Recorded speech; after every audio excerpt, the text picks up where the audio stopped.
Okay, so next up is Alexandra. She is a mentor at FemGemsClub as well. She's also been featured on FemGems podcast, episode 25. Cynthia was 32, she's 25.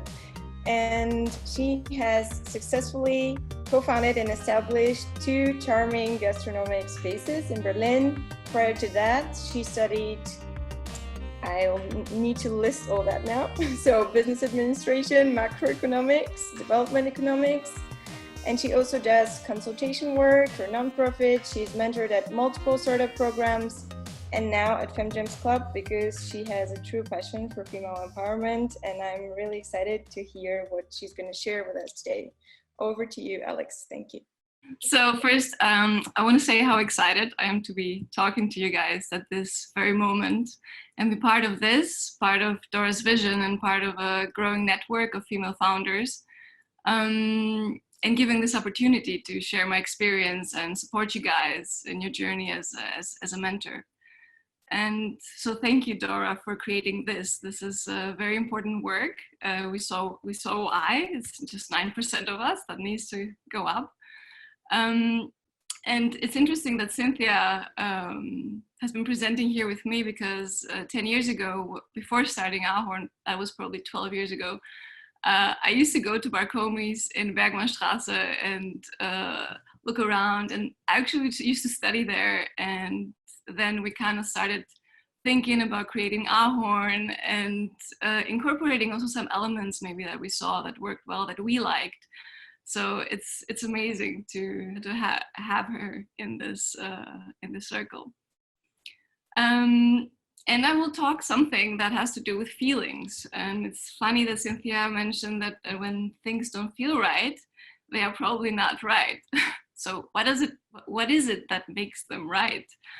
And there are so many things we can talk about. The entrepreneurial journey is just crazy. It's multi-level, it's multi-talent, multi-challenging, and there will never be a lack of topics to talk about, lessons to share, experiences, stories to tell. I've had a male co-founder, so I kind of experienced a very different start because in some way I felt, okay, I'm a woman, maybe I'll let him talk. Like this was something in the beginning especially that I would allow that, and it took many years for me to be able to assert myself in that. But today I thought it would be nice to talk about something that has progressively become more and more visible to me in the past few years of work, and that is how we feel when we create and how we create when we feel. So what is the role of creation, of love in creation and in our creative journey? So when you think about it, business making is creation itself on so many levels. And that is not only limited to the phase of business idea creation, but it expands to every single decision you might need to take. Business making will challenge your creativity. So I think that bringing love into every part of your business can not only change your business as it is, but something maybe even more important, which is your very own personal experience within it, how you feel with it, your relationship with your business. And in a sense, feeling love could be seen as a perspective to do business. Maybe it would be something that we as women could bring into this world that's man-dominated. Because is it enough to only look at the feelings of users and of potential clients? What about you guys? What about the founders, the business makers? How does what you feel, like what we all feel, and how we express it, how we express this emotion mirrors in our businesses? I mean, why do we even bother doing business at all? I don't believe that money is the only motivator here. So, because you go through hardship, you go through trouble, you go through confused times, you go sleepless nights and conflict with your team, your co-founder if you have one, maybe more if you have more. You go through isolation from your team, anxiety, even fear, sometimes without even really creating a profit. So what is that? What drives us to do all that? And could it be love? Could it be us trying to establish a sense of belonging? Because love plays a role for us choosing what we do, with who we do it, how we do it, and what our mission and vision statements sound like eventually. So I feel that the amount of love you put into them will have a serious impact on your business. There are different ways to express that. You might love the family you feel a team can provide, or just love creating something on your own, like achieving it. You can love the challenge and figuring out solutions, or be driven by, I don't know, like, this lifelong learning feel that I really, really love. And find love in discovering hidden talents in yourself, because you will have to do so many things, but also in others, in parts of your team, promoting other people, like helping them. So you might find yourself loving maybe not the industry, but teaching and coaching, or loving experiencing the value a product gives to your customers, to your clients. And from this sense, what is love more than a need? And how does a world where love is perceived as a business need would look like? And I will say this again, because I don't think this is the state of affairs right now. How does a world where love is perceived as a business need looks like? I personally realized I don't think there is enough talk about emotions of business makers. And I kind of wonder why. Like, is it the tradition of patriarchy? A way we might wish to see leadership, like a fairly unemotional, rational, purpose-driven, like, without faults, like a good working machine. And has this been passed on to us as women? And is this how we would do business if we were the first ones establishing like a status? And foremost, is this how we want to do business? Do we need to keep performing in the same way? So it is so important to explore the side of ourselves and allow for the side, like express the side without shame more, bring it out. Because I truly believe that it is this exactly that can allow us to access a much deeper level of creation and business creation. I would like to explore a little bit more how love can catapult us into self-actualization through our business and the life we have built parallel to it, because these things are just not separate. So we have business products and services, each one representing a need, like a human need. And it is, for sure, it is good to define these needs, define the target market for whom this need might be most important. But keep an eye on the flip side, like what drives us as founders, as idea creators, to work so hard towards fulfilling these needs of people we do not even know. Like, what are our needs there? Because these are the certain needs that motivate us into starting a business. Like, looking at the classical pyramid of needs, we have the physiological needs coming as a base: water, air, food, clothing, sleep. And then you follow by safety needs, having a health and an employment and a place to live. And then comes the need for love and belonging, and the need for friendship, deeper connection, intimacy, and a family feel.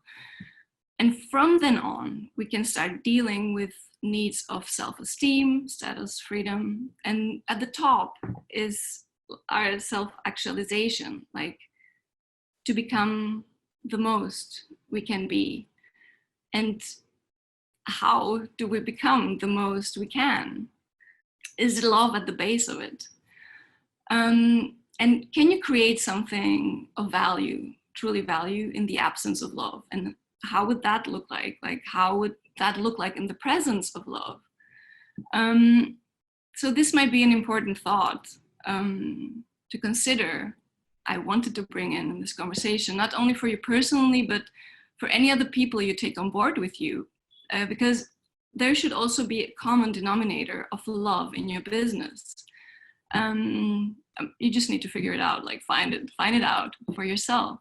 Whether that's love for the topic you deal with, you know, like Dora, whose love goes to female entrepreneurship and empowering women, or love for a certain kind of work, like Cynthia, who's an amazing baker and I assume loves cooking and creating food, and made that her career path and could pass it to others so successfully.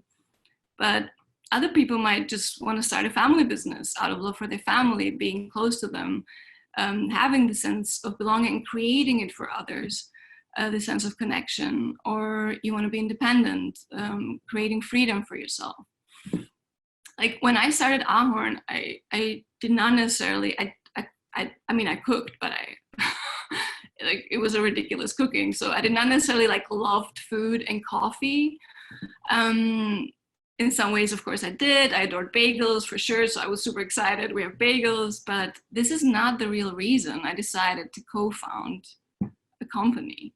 You know, looking back then when I was thinking what drove me, I really missed, I think I was like maybe 2 years into Berlin, and I really missed having a community. I was just studying a lot, and, you know, I was missing my friends back in Greece. And so I thought, it would be so nice through that to create my own community and work with my loved ones and actually learn from it, like this lifelong learning and this very all-encompassing learning that actually teaches you how the world works around you. It really does. Like, you know, in the beginning I thought, okay, I'm studying macroeconomics, I should go work at the World Bank or I don't know, some other things. But then going deeper into the own company and seeing some patterns, seeing political decisions, you're like, oh, this all kind of has, you know, there's like a link to all this. And, you know, you get more smart and smart about all these things. And this is super exciting. And also this love for lifelong learning helped me remain curious in difficult times, in the face of like adversity, or in that moment you think catastrophe.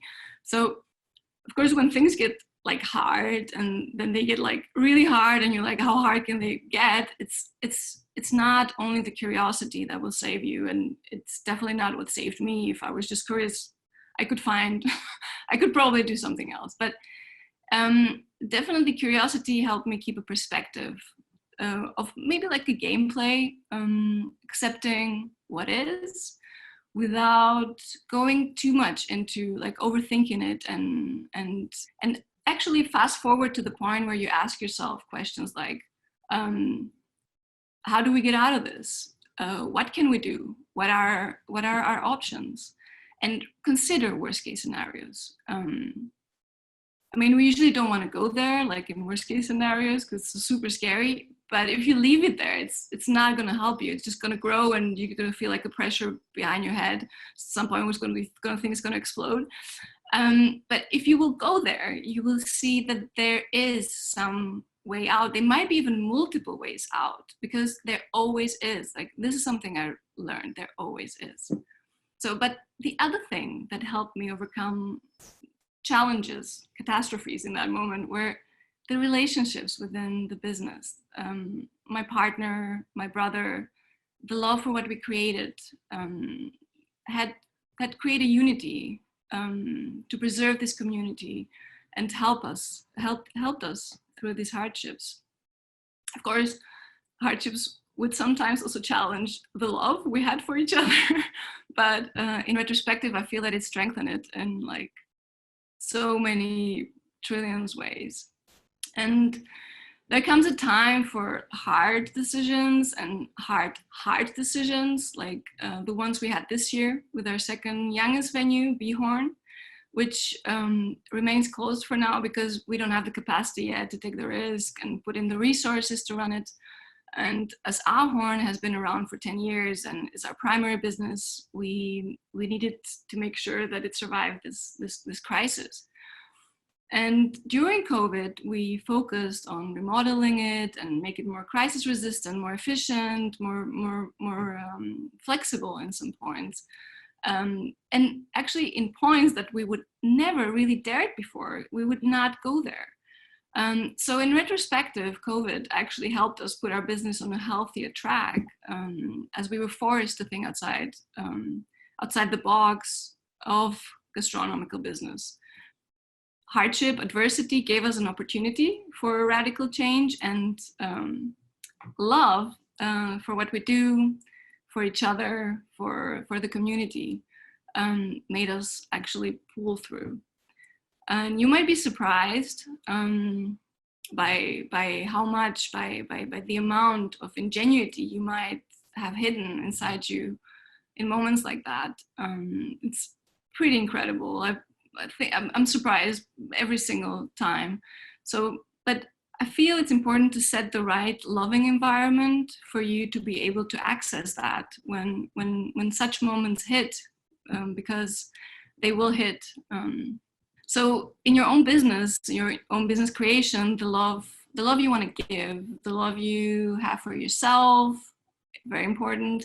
The ways you want to express it, where you want to direct it, how you feel around it plays an important role in your mission and your vision and the foundation of your businesses. And I mean, all these vision and mission statements, they do not need to be fixed, or, you know, it's not like we engrave them in stone. And in a parallel, just like love might flow somewhere else, like in any relationship, it can grow, it can alter itself. It has a fluidity, it's fluid. And this fluidity will also reflect in your business. And some may say it is like the state of your mind that reflects in your business, but I actually believe that the state of your heart is pretty important as well, because like you need to have a look. Is it a happy heart? Is it a loving and a caring heart? Is it a compassionate heart? Because happiness, love, care, compassion, these as well will reflect in your business, and you will need these in order to create from a place that holds maybe all the power and all the answers. The creation part, that does not take part only in the beginning of your journey.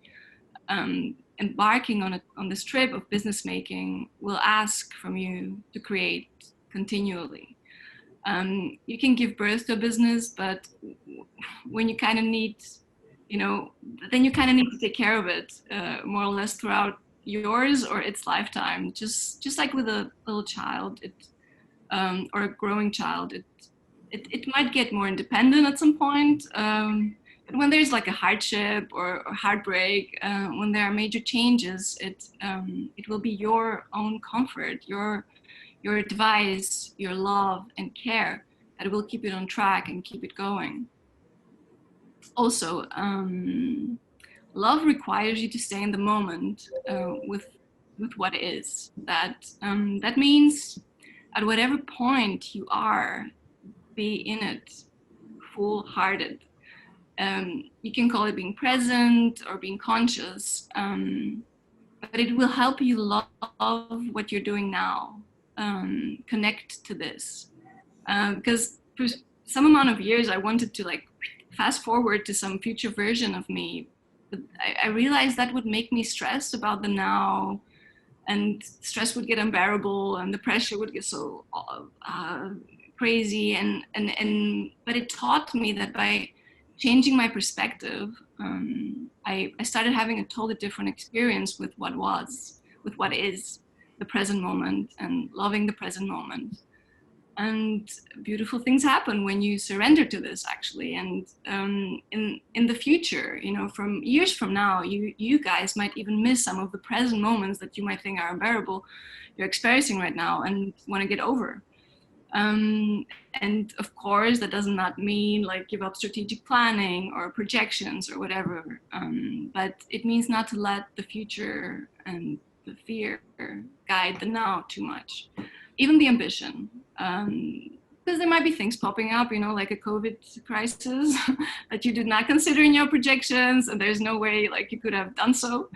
So things like that will challenge you to adjust your course or change your course, or even like close this very business, like Cynthia or we with our second venue. or give up that business idea. But that does not mean your life is over, or your purpose is over, or you're worthless, or the love for what you want to create, the fact that you want to create, is over. So maybe start with your environment, examine your environment. Can you love in this environment? Is love in your team present? Is love for what you do present? Because the presence or absence of love can affect your growth and the growth of your business. You start with something relatively abstract and mold it into something lovable. And that's a love mark, something other people can love as well, because they feel the love behind it. Yeah, so consider at the start of your founder journey, but also throughout the journey, from which place do you create, and if that's from a place of love. So inspiring. Thank you so much, Alex. Do we have some questions from the audience? I have a question. If you look back, I mean, okay, opening these spaces, of course, this is a really big and also expensive task, I would assume. But when you look back, do you think you would have managed to do it alone? Like maybe not, well, maybe if you think of something else, but do you think you could do the journey on your own? Very good question. I've thought about this question many times, of course, because sometimes I just wanted my co-founder to be gone when we would have arguments and you just want to do your thing. But honestly, no, because this kind of business, I could not imagine this kind of business without him. I would probably be involved in something else. I'm involved in other projects. I definitely start building things of my own, but they're of a different nature because, for example, my love doesn't go into food. So I felt I needed someone whose love goes into food to do this when I want to go back to what I was saying about love. So yeah, this journey with A.HORN and B.HORN, no, I'm super happy to have had a co-founder. I'm also super happy to have had a male co-founder because, you know, it was incredible to see the differences in which we would, you know, be treated sometimes, but also how we would treat each other, and realizing like the programming that's been, you know, going on for probably centuries behind all this behavior. But it really helped me grow and see it more present in other relationships. So I'm extremely thankful to have had that, and no, this journey I would not do without him. But maybe I would have done it with someone else who had love for food, that could cover that for me, and I could share my vision. Yeah. Thank you so much. Should we take another question? Is there another question for Alex? Can I make a comment? Yes, I agree that we are in an area where we have to start to change the situation because we already work together with men. So what I've been doing in my office, one time I had to cry in front of my big boss, and then the last time in front of my direct boss. And I always say is, I'm sorry, but you have to you get used to it because now you're working with women, and we need sometimes to cry, and not because we're sad, sometimes because we're mad, sometimes because we're frustrated, and at the same time then I keep calm, and then obviously try to be rational, and then to start to explain my emotions. So I think it's in both ways. Men also have to start to, both women and men, we have to start to take it as normal to be expresses our emotions, and not think that it's something bad. And the second point, which is very important for me, is that men are not rational. I'm sorry, they are really emotional. And like the times where I have been bosses where they were being that they were being making bullying because I'm a good I have a presence, I'm smart, I can talk really good, I get well with persons, and sometimes they get emotional, they start to give me arguments, and it took me really a while until I understood that actually, because sometimes we hear something and we said it doesn't make sense, we know that something, it doesn't make sense. And then I started to learn when my boss, my husband or something, when this is knocking, it's because what they were trying to put it like in a rational situation actually is something emotional behind. And that's why it doesn't make really sense what they are saying. So the difficult situation for me is how to deal with the situations, because you're going to start to argue in the rational text, but you know that it's not going to help because there's underneath emotions that you have to work with. So yes, sometimes it didn't. I totally understand what you're saying. It's in some way it's a weird way how they try to express their needs very secretly, let's say, and passing the ball on you. I mean, I think that's called also gaslighting. In some ways, like there's like some issue in that, but 9% of female founders, women coming more in the workforce, we have a story of suppression behind us, and this is also something, it's not being acknowledged in the way maybe it would help us to move quicker forward, because if this could be acknowledged, then many other things could be acknowledged. The same way, I mean, you see protests in the US, what acknowledging suppression means also for Black Lives Matter, et cetera, et cetera. So there is a parallel to the female story there. And the expectation, of course, cannot be that, we jump in it after years of suppression, we jump in it and then we're not equal, but like we know how to act in our own power, in our own potential, and what we are as women, even finding out what is that without following the man example. So yeah, it's a challenging journey for sure. But I'm meeting so many amazing women. I'm super excited about what's happening here. About it's beautiful. I did not have a mentor when I started a business. I did not have many female founders I could talk to. I had one, but she was more on the other side that Cynthia was talking about, more acting like a man. So I recognize it's not necessarily where I want to go. So it is challenging to find your way. So, but I think we're in a good we're on the good way. Yeah, I think so too. And just the fact that we're here together is one little proof of that. Alex, thank you so much. This was really inspiring, and I'm really grateful that you joined us tonight. If you want to listen to the episode with Alex, it's number 25 on FemGems podcast.